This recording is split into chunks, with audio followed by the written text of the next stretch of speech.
नमस्कार दोस्तों, स्वागत है आपका मेरी बगिया में। आज फिर मैं अपने एक सब्सक्राइबर के सवाल का जवाब देने जा रही हूँ और ये बहुत महत्वपूर्ण उन्होंने हमसे प्रश्न किया है। इसका उत्तर देना बहुत ज़रूरी है। उन्होंने ये पूछा है, मैडम मैं अभी सीड बो दूँ, बुआई शुरू कर दूँ या बरसात का वेट करूँ? तो मेरे हिसाब से अभी आपको रुक जाना चाहिए।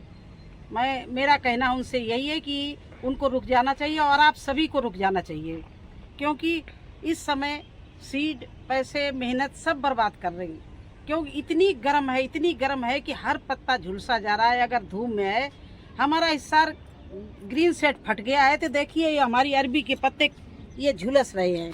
इनके देखिए इस तरह से कितनी अच्छी अरबी चल रही थी, ये देखिए पत्ते कितने अच्छे थे और सारे झुलस रहे हैं। तो जो लगे हुए प्लांट झुलस रहे हैं, तो न्यू प्लांट कैसे निकलेंगे और कैसे बच जाएंगे? या तो आपको बहुत जल्दी है तो कहीं शेडी एरिया में आप सीड लगा के रख दीजिए, नहीं तो मैं आज एक आपको बहुत अच्छी सलाह देने जा रही हूँ। और ये मैं हर साल करती हूँ कि मिट्टी को भी रेस्ट चाहिए।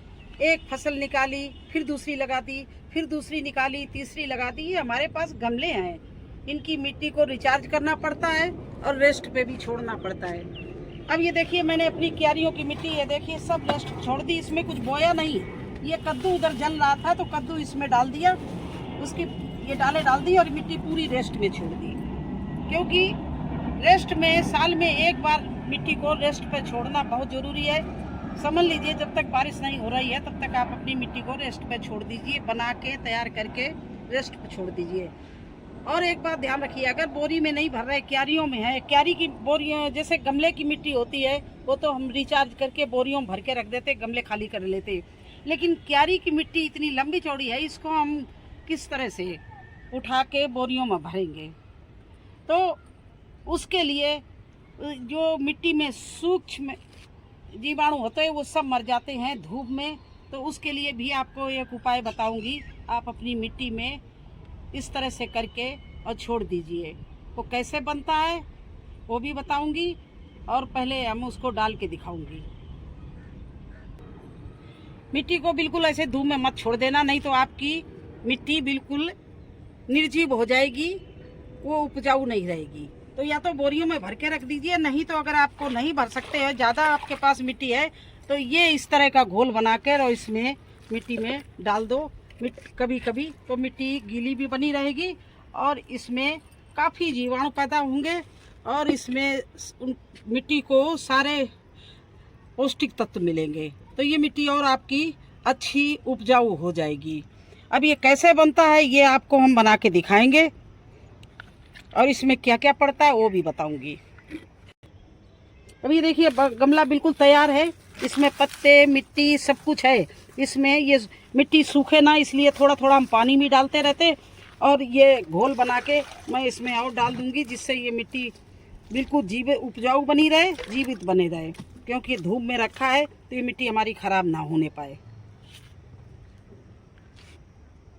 देखिए इस तरह से इस मिट्टी में हम सभी जितनी मिट्टी हमारी बनी पड़ी है, जितने गमले मैंने बना के भर के छोड़े हैं, उनको सभी को हम इस तरह से इसमें डाले दे रहे हैं, जिससे ये हमारी बंजर ज़मीन ना हो। जब लोग कहते नहीं कि वो ज़मीन बंजर है, उसमें कुछ तैयार नहीं होता है, तो वो ऐसे ही बंजर हो जाती, धूप में पड़ी रहती, उसमें कुछ उपजाऊ चीज़ें लगाते नहीं, वो मिट्टी उपजाऊ रहती भी नहीं है और वो बंजर हो जाती। तो इस तरह से ये बना के आप अपनी मिट्टी में लगा दीजिए। इधर क्यारी में मैंने मिट्टी तैयार की है, ये भी इसमें भी हम डाले दे रहे। देखिए इस तरह से ये सारा कुछ इसमें हमने डाल दिया, खुरपी से इस तरह से मिला दिया और ये हमारी मिट्टी बिल्कुल तैयार है।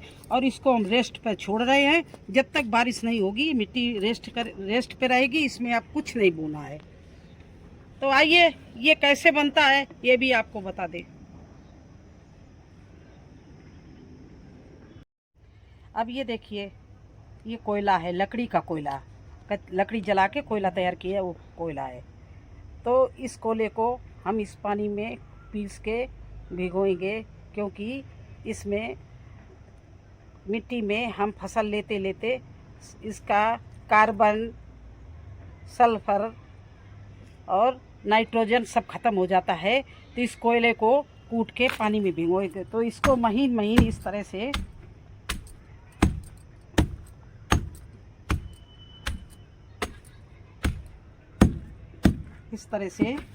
कूट लिया और बिल्कुल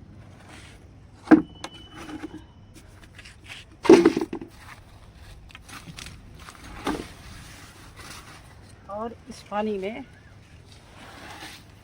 इस तरह से डाल दिया। अब आयरन की कमी पूरी करने के लिए ये देखिए लोहे की कढ़ाई है, इसमें इस तरह से पानी भिगो देते हैं। तो ये इससे ये पानी डाल देंगे तो ये आयरन की पूरी हो जाएगी।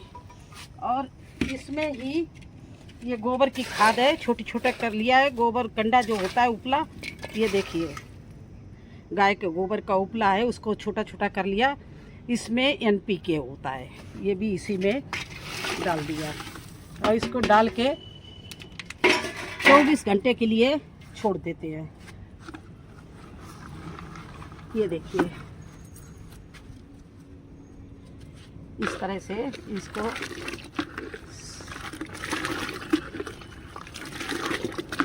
और इसकी 2 बाल्टी बनाएंगे। और जितने भी गमले हमारे खाली पड़े हैं, जो मिट्टी मैंने अभी रिचार्ज की है, बोरियों में भरी है, उसमें सभी में एक एक मग्गा डाल के छोड़ देंगे। क्योंकि इतनी गर्म हो रही है, अगर ऐसी गर्मी में मैंने अपनी मिट्टी छोड़ दी तो आपको बार बार बता रहे हैं वो मिट्टी बेजान हो जाती है। एक गमले की मिट्टी मेरी तरह से बना के रखना, एक गमला आप धूप में छोड़ के देखना मिट्टी को, और फिर दोनों में आप प्लांट लगाना। आपको हमारा तजुर्बा देखो अच्छा लगे और अंतर समझ में आए तो मेरी हर बात मानना, क्योंकि ये मैं अपने अनुभव से करते करते आपको बोल रहे हैं कि करते करते ये मुझे सब आया है। अब मेरी देखिए सब्जियां देखिए, इस गर्मी में भी, भीषण गर्मी में, इस साइड में भी, उस साइड को हम वीडियो बनाते रहे। देखिए दरारी, ये ग्वार की फली देखिए किस तरह से लदी हुई है और कैसी हरियाली है इनमें, इस तरह से फली आई हुई है और ये पूरा कॉर्नर भरा हुआ है। क्योंकि इतनी हम इनमें पौष्टिक तत्व डालते हैं, इतनी रिच मिट्टी बनाते हैं और इन्हीं घरेलू चीज़ों से। ये NPK जो हम बना रहे हैं, डाला है गोबर का खाद, इसका पानी बनाया है, NPK बन जाता है ये। और ये ऑर्गेनिक होता है। लोग लाके NPK मार्केट से केमिकल वाला डालते, लेकिन हम यही डालते हैं। और देखिए मेरी हर सब्जी कितनी अच्छी चल रही है।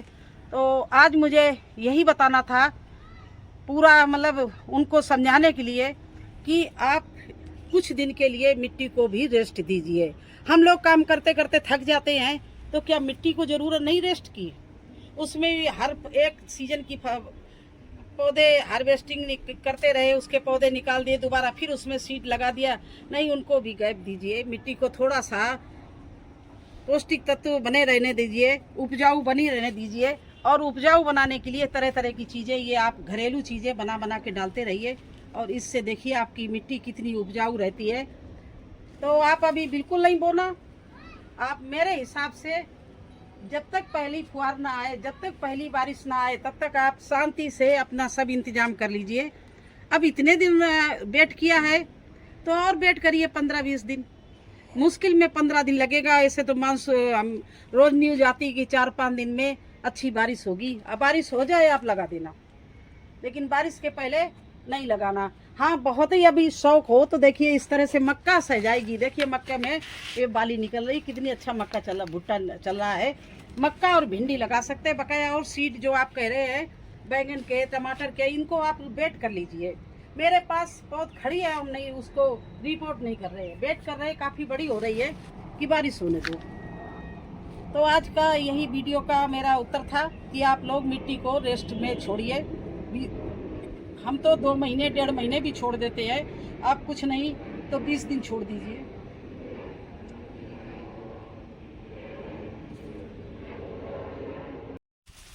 अब ये देखिए मेरे सारे डाले पत्ते जो हम हरे तूफान में टूटे थे, हम लाए थे, और ये सब पत्ते सूख गए हैं।